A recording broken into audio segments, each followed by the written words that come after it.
बेरमो विस्थापित आंदोलन शुरू होते ही महज कुछ ही घंटे के बाद ही सीसीएल धोड़ी एरिया के कल्याणी एवं अमलो परियोजना में सीआईएसएफ के द्वारा जबरदस्ती गिरिडीह सांसद चंद्र प्रकाश चौधरी को रोक दिया गया।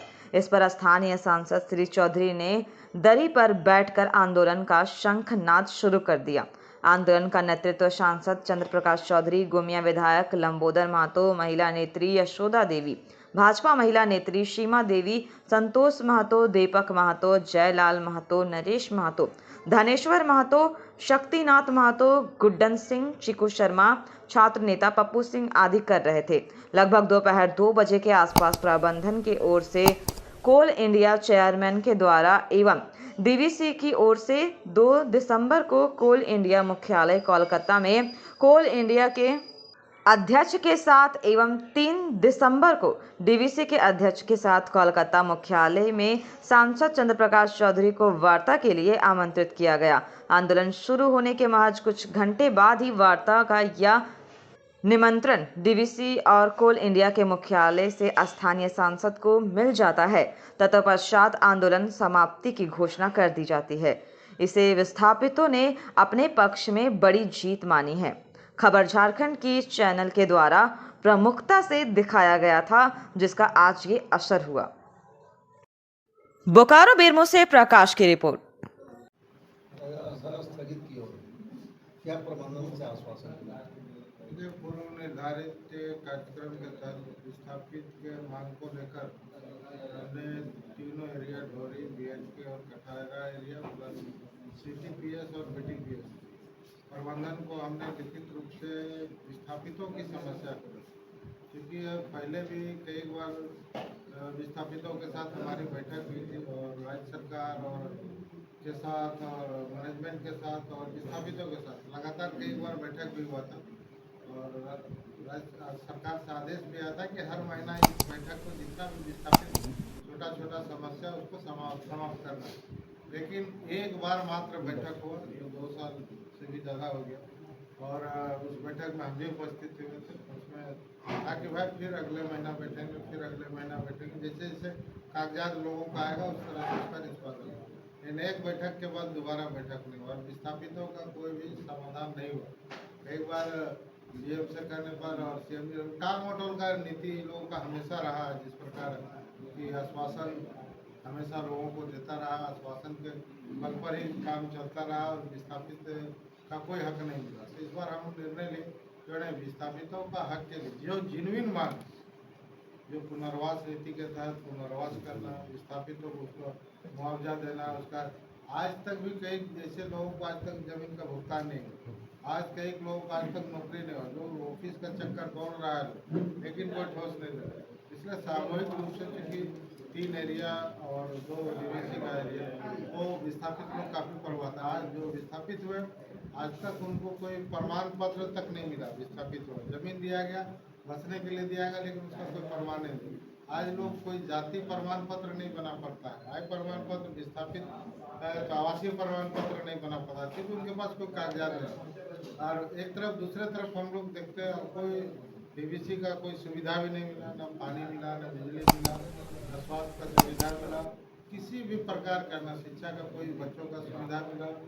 लेकिन एक दूसरे तरफ हम देखते हैं जिनका 1 इंच जमीन नहीं गया, आज जो लोग जमीन दिए वो लोग विस्थापित हो गए और जिनका 1 इंच जमीन नहीं गया वो लोग स्थापित हो गया।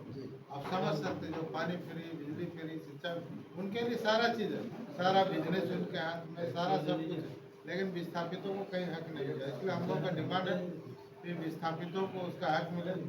यदि सबको नौकरी नहीं भी मिलता है तो लोगों को रोजगार से जोड़ने के लिए 2 लाख 5 लाख का टीका उन लोगों को मिले, या सेल चलता है, सेल में उनको भागीदारी मिले, ताकि सैलरी लोडिंग, कोयला लोडिंग में जो भी मजदूर लगते हैं उसमें उसकी भागीदारी, तो रोजगार जोड़ने का हर एक बहुत सारा रास्ता है, लेकिन मैनेजमेंट कुछ नहीं किया। और उसके अलावा आप देखते हैं उसके इतना 3 एरिया 2 डीवीसी होने के बावजूद यहाँ के विस्तार, यहाँ के लोग पलायन कर रहे हैं, दूसरे राज्य और दूसरे देश में जाते हैं और वहाँ पर हर महीना देखते हैं कि एक न एक लोग मरते हैं, 2 नए लाश आता है, तो उससे काफ़ी दुख होता है। और विस्थापितों का दर्द देखकर हमको ये लगता है कि अब एक बड़ा आंदोलन का आवश्यकता है। मैनेजमेंट को चेतावनी देने का आवश्यकता है और लोगों को चेतावनी देकर आंदोलन करके लोगों का हक दिलाने की आवश्यकता है। तो उसी के तहत हमने निर्धारित समय से मैनेजमेंट को लिख के दिया था कि भाई इन समस्याओं का समाधान करें 26 तक, नहीं तो 27 को चक्का जाम करें। तो उसी के आधार पर आज चक्का जाम हुआ, सफल भी हुआ। मैं विस्थापितों को धन्यवाद देता हूँ, मीडिया लोग को भी धन्यवाद देता हूँ कि जिनका सहयोग मिला और एक ढेला कोयला न लोडिंग हुआ, न ट्रांसपोर्टिंग हुआ, न खनन हुआ। लोगों को पूरा समर्थन मिला, प्रशासन का भी समर्थन मिला, इसलिए सबको धन्यवाद। और जो वार्ता का तय हुआ कि भाई विस्थापितों के साथ कोल इंडिया चेयरमैन के साथ, क्योंकि CMD लेवल पर कई वार्ता होता रहा, इससे पहले भी कई वार्ता हुआ, लेकिन रिजल्ट उसका जीरो हुआ। फिर इस बार हमने तय किया था कि नहीं, चेयरमैन स्तर पर ही हम लोग वार्ता करेंगे। कई तारीख को बात तो वार्ता का तिथि तय हुआ, चिट्ठी भी आदेश हुआ कि 2 तारीख को CCL प्रबंधन कोल इंडिया चेयरमैन के साथ वार्ता होगी और 3 तारीख को DVC चेयरमैन के साथ DVC विस्थापितों का बैठक होगा, जिसमें सारी बातों को रखा जाएगा और जो भी विस्थापित का जो हक है, अधिकार है, उसको हम स्थानीय प्रबंधन सर कह रहे हैं कि आपकी जो भी मांगे हैं उसमें से 70 से 80% हम लोग पूरा कर चुके हैं। ये क्या है वो तो सामने जब बैठेंगे तभी वो लोग बता पाएंगे ना, तभी वो लोग बताएंगे कौन सा पूरा किया नहीं किया। मैं तो कहा जब वार्ता में बैठेंगे तो जो समस्या हम लोग लिख के दिए है, यदि समस्या का समाधान हुआ रहता तो हम लिख के क्यों दें, क्योंकि विस्थापितों के द्वारा ही उन बातों को रखा गया, उन समस्याओं को रखा गया। यदि समाधान किए हैं, बैठक में होगी, वार्ता होगी, तो उसका हम लोग देखेंगे क्या परिणाम आएगा। और जो नहीं हुआ है उसको हम लोग करवाएंगे।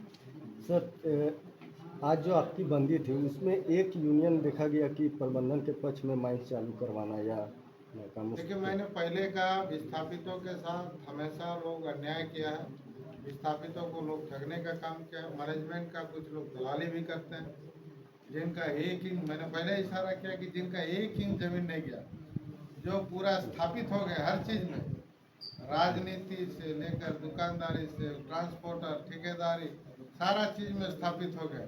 उन लोगों को तो तकलीफ है कि भाई आंदोलन होगा, यदि विस्थापित लोग जागेंगे तो उनका रोजी रोटी पर प्रभाव पड़ेगा। इसलिए वो लोग चाह रहा था कि आंदोलन को विफल कर, लेकिन उनका मनसा धरा का धरा रह गया और विस्थापित का संघर्ष आज जीता है। और आने वाले समय में भी हम विस्थापितों का जो मांग है उसको हम पूरा करेंगे। वार्ता में सर यदि सकारात्मक पहल नहीं हुआ तो अगला रूप क्या होगा? नहीं, क्यों नहीं होगा, वार्ता होगी। और विस्थापित का जो अधिकार है, सांसद है, कानून बना है, जो विस्थापित का जो अधिकार है, पुनर्वास का नीति का जो अधिकार है, वो अधिकार हम नहीं दिला पाएंगे तो फिर उनको कौन दिलाएगा। एक सांसद है, कानून है, जो कानून बना है विस्थापितों के लिए कानून बना है, जिसके तहत जमीन दिया गया है, उसको तो पालन हर हाल में करना पड़ेगा। अच्छा, आपका महत्वपूर्ण मुद्दा है कि जो कोयला निकालने के बाद वो खाली छोड़ दिया जाता है, गैर विस्थापित देखिए, कब्जा कई एक नियम कानून है। मैंने कहा ना कि CCL में